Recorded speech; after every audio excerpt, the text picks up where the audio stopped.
নমস্কার, 24 ঘন্টা আপনাদের স্বাগত। শুরু করছি নিউজ 24। ফের মুর্শিদাবাদের জোট শিবিরে ভাঙনের সম্ভাবনা। সূত্রের খবর, জেলা পরিষদের 14 সদস্য তৃণমূলে যোগ দিতে পারেন এবং এই 14 জনের মধ্যে রয়েছে 2 কর্মাধ্যক্ষ। টেলিফোনে আমাদের সঙ্গে মুহূর্তে রয়েছেন আমাদের প্রতিনিধি সোমা মাইতি। সোমা, এক্ষেত্রে জেলা নেতৃত্বের কি প্রতিক্রিয়া পাওয়া যাচ্ছে? হ্যাঁ দেখো, এই মুহূর্তে জেলা নেতৃত্বের অর্থাৎ কংগ্রেস নেতৃত্বের কিন্তু কোন রকম প্রতিক্রিয়া পাওয়া যাচ্ছে না। কার্যত তারা প্রত্যেকেই কুলু পেটেছেন বলা যেতে পারে। এবং এখনো পর্যন্ত সূত্রের যা খবর রয়েছে, মুর্শিদাবাদ জেলা পরিষদের 14 জন সদস্য, 2 কর্মাধ্যক্ষ সহ তারা কলকাতাতে গোপন ডেরাতে রয়েছেন। আজ বিকেলেই সম্ভবত তারা তৃণমূল কংগ্রেসে যোগদান করতে চলেছেন। ফলত এই মুর্শিদাবাদ জেলা পরিষদের এই মুহূর্তে যা ফিগার দাঁড়াচ্ছে, যা সংখ্যার যা হিসেব দাঁড়াচ্ছে, তা ম্যাজিক ফিগারে পৌঁছতে আর অল্প কিছু সময়, আর অল্প কয়েকটি সংখ্যা প্রয়োজন। কার্যত বলা যেতে পারে মুর্শিদাবাদ জেলা পরিষদ তৃণমূলের দখলে আসা কার্যত একটা সময়ের অপেক্ষা। এবং যে 2 জন কর্মাধ্যক্ষ গিয়েছেন, কৃষি ও সেচ কর্মাধ্যক্ষ মোশাররফ হোসেনের নেতৃত্বেই মূলত 14 জন তারা গিয়েছেন। উভয় শিবির থেকেই রয়েছেন, বামপন্থী শিবির থেকেও রয়েছেন এবং কংগ্রেস শিবির থেকেও তারা রয়েছেন। এবং তার কাছে মূলত যে কারণটি আমরা জানতে চাই যে কেন তারা তৃণমূল কংগ্রেসে যোগ দেওয়ার এই সিদ্ধান্ত নিলেন। কার্যত তারা যেটা বলছেন, প্রত্যেকেই একটা কথাই বলছেন যে দলের অন্তর্কলহের ফলেই তারা এই সিদ্ধান্ত নিয়েছেন। একই সঙ্গে মমতা বন্দ্যোপাধ্যায়ের উন্নয়নের শরিকও তারা হতে চান। তারা দীর্ঘদিন ধরে কাজ করতে পারছিলেন না, সেটা শুধুমাত্র দলের অন্তর্কলহের জন্যই। সেই কারণেই তারা এই সিদ্ধান্ত নিতে চলেছেন। এই সোমা, আমাদের সঙ্গে থাকো, আমি ফিরছি তোমার কাছে। টেলিফোনে আমাদের সঙ্গে রয়েছেন সিপিএম নেতা রামচন্দ্র ডোম। আপনাকে স্বাগত জানাই 24 ঘন্টায়। এই ভাঙন সম্পর্কে কি বলতে চাইবেন? হ্যালো রামচন্দ্র বাবু, এই ভাঙন সম্পর্কে কি বলতে চাইবেন? ভাঙন না, এ হচ্ছে গণতন্ত্র নিধনের অভিযান চলছে পশ্চিম বাংলায়। সংবিধানগতভাবে স্থানীয় সরকার নির্বাচনের যে সাংবিধানিক অধিকার, নির্বাচনে তাদের জনপ্রতিনিধিত্ব না থাকা সত্ত্বেও নানা কৌশলে, বিশেষ করে কালো টাকার যে নির্লজ্জ ব্যবহার চলছে, তার মাধ্যমে এই দল বদলের রাজনীতিকে উৎসাহিত করা এক নতুন গণতান্ত্রিক মূল্যবোধের প্রতিষ্ঠা করেছে পশ্চিমবাংলায় আমাদের মাননীয় মুখ্যমন্ত্রী মমতা ব্যানার্জি এবং তার শাসক দল তৃণমূল কংগ্রেস। এটা তারই হচ্ছে অঙ্গ।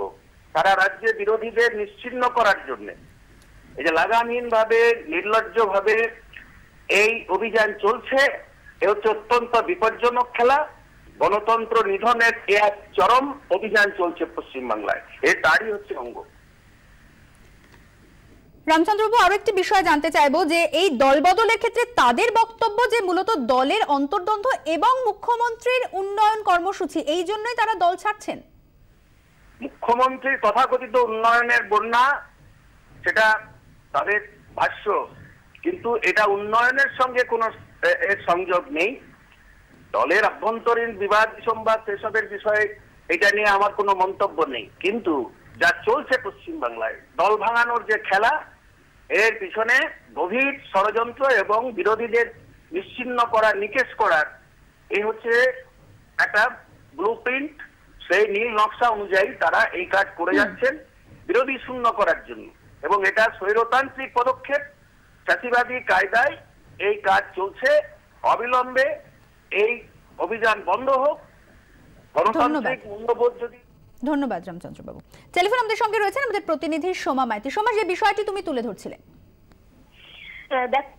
রাজনৈতিক মহলে এটা নিয়ে জোর জল্পনা শুরু হয়েছে এবং মুর্শিদাবাদ জেলায় একের পর এক যেভাবে পৌরসভাগুলিতে ভাঙন আসতে শুরু করেছে, একই সঙ্গে জেলা পরিষদের ইতিমধ্যেই কিন্তু প্রায় 18 জন সদস্য তারা যোগদান করেছিলেন তৃণমূল কংগ্রেসে। এবং তারপরে মুর্শিদাবাদ জেলা পরিষদে শাসক দলের সরাসরি এইভাবে হানা দেওয়া এবং কার্যত মুর্শিদাবাদ জেলা পরিষদ যেভাবে হাতছাড়া হতে চলেছে কংগ্রেসের কাছে, এটা কিন্তু কংগ্রেসের কাছে একটা খুব বড়সড় ধাক্কা বলা যেতে পারে।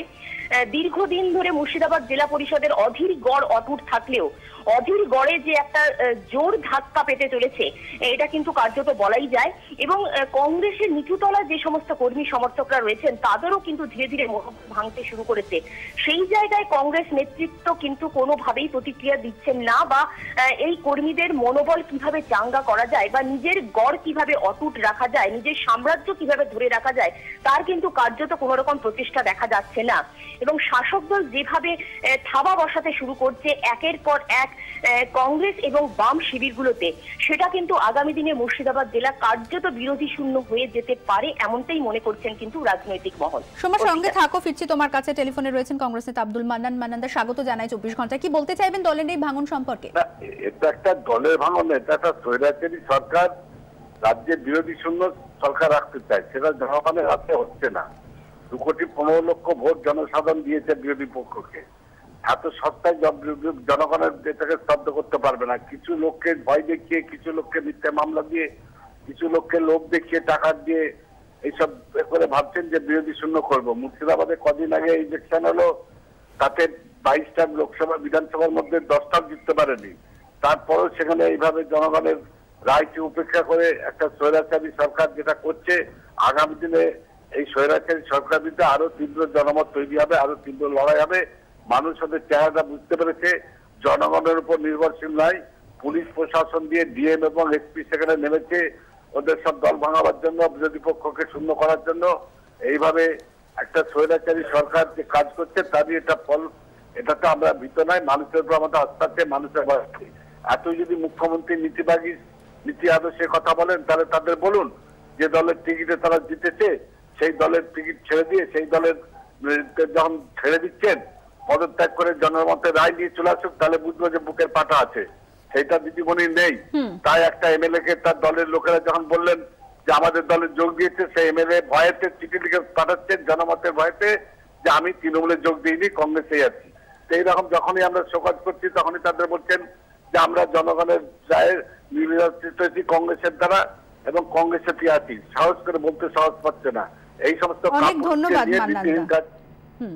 কথা বললাম কংগ্রেস নেতা আব্দুল মান্নানের সঙ্গে। টেলিফোন আমাদের সঙ্গে রয়েছেন মুর্শিদাবাদ জেলা পরিষদের কৃষি কর্মাধ্যক্ষ মুশাররফ হোসেন। আপনাকে স্বাগত জানাই 24 ঘন্টায়। আপনার নেতৃত্বেই তৃণমূল কংগ্রেসে 14 জন যোগ দিতে চলেছে, কি কারণে আপনারা দল ছাড়ছেন?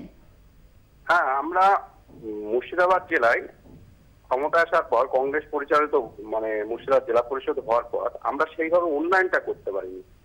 মানুষের উন্নয়নের স্বার্থে আমরা মানুষের উন্নয়ন করব। এলাকা মুর্শিদাবাদ জেলা পিছিয়ে পড়া জেলা, এই মাননীয় মুখ্যমন্ত্রীর নেতৃত্বে যেভাবে উন্নয়নের ধারা পশ্চিমবাংলা হয়েছে, সেই উন্নয়নটাকে আমরা এই জেলা পরিষদ আজকে শাসক দলে নাম লিখে তৃণমূল কংগ্রেসে মামন্ত্রী সরকারের দলে এসে আমরা উন্নয়নটা করতে চাই। এটাই আমাদের ব্যাপার। অর্থাৎ মূলত উন্নয়নের কারণেই আপনারা দল ছাড়ছেন, দলে থেকে উন্নয়নের কোনো কাজ আপনারা করতে পারছেন না, এমনই অভিযোগ তুলছেন? হ্যাঁ, আমরা দলে থেকে কোনো উন্নয়ন করতে পারি না। না মানুষের 1 কিলোমিটার রাস্তা। কি ধরনের সমস্যা হচ্ছে? সমস্যা বলতে সেইভাবে টাকা পয়সা জেলা পরিষদের মাধ্যম দিয়ে আমরা টাকা পয়সা বা ডেভেলপমেন্টের টাকা পয়সা আমরা পাই না। আমরা এলাকার মানুষের যে সমস্ত চাহিদা সেটা পূরণ করতে পারি না। সেটা আমাদের কাছে কাটা হয়ে দাঁড়িয়েছিল। মানুষজনের চাপে আমরা আজকে তৃণমূলে আমরা নাম নিলাম। মুশাররফ সাহেব, জেলা পরিষদ থেকে টাকা পয়সা পাওয়ার ক্ষেত্রে সমস্যা কোথায় হচ্ছে? সমস্যা বলতে আপনার ধরেন যে সমস্ত গভর্নমেন্ট কেন্দ্র সরকারের যে সমস্ত ডিআরডিএফ, আপনার 13 ফিনান্স থেকে শুরু করে যে সমস্ত 14 এফসি ফাইন্যান্স গুলো আছে, সেগুলো কিন্তু সরাসরি কেন্দ্র সরকার বন্ধ করে দিয়েছে, যেটা পঞ্চায়েত সিস্টেমকে ডাইরেক্ট নামিয়ে দিতে। সেখানে জেলা পরিষদ কোনো মিডিলম্যান নাই বর্তমানে। জেলা পরিষদে আরআইডিএফ, পিএমডিএসআই আমরা ক্ষমতা আসার পর 1 কিলোমিটার রাস্তা করতে পারিনি এই জেলায়। আমরা উন্নয়নের স্বার্থে আমরা মুর্শিদাবাদ জেলা পরিষদের 15 জন এবং এর আগে আমরা 19 জন গিয়েছি। উন্নয়নের স্বার্থে আমরা মামাটি সরকারের দলে মমতা ব্যানার্জির নেতৃত্বে আমরা তৃণমূলে যোগদান করছি। তাহলে কি আপনারা মনে করছেন দল পরিবর্তন করলে সেই সমস্যার সমাধান হবে, আপনারা উন্নয়নের কাজ এগিয়ে নিয়ে যেতে পারবেন? আমরা দল পরিবর্তন করে সমস্যা সমাধান হয় না, কিন্তু আপনি তো জানেন যে ডেভেলপমেন্ট করতে গেলে যেমন একদিকে রাজ্য সরকার, একদিকে জেলা পরিষদ, একদিকে পঞ্চায়েত সমিতি যদি একদিকে ধারায় চলে, তাহলে ডেভেলপমেন্টটা ত্বরান্বিত হয়। সেটার জন্য আমরা গেলাম। অনেক ধন্যবাদ।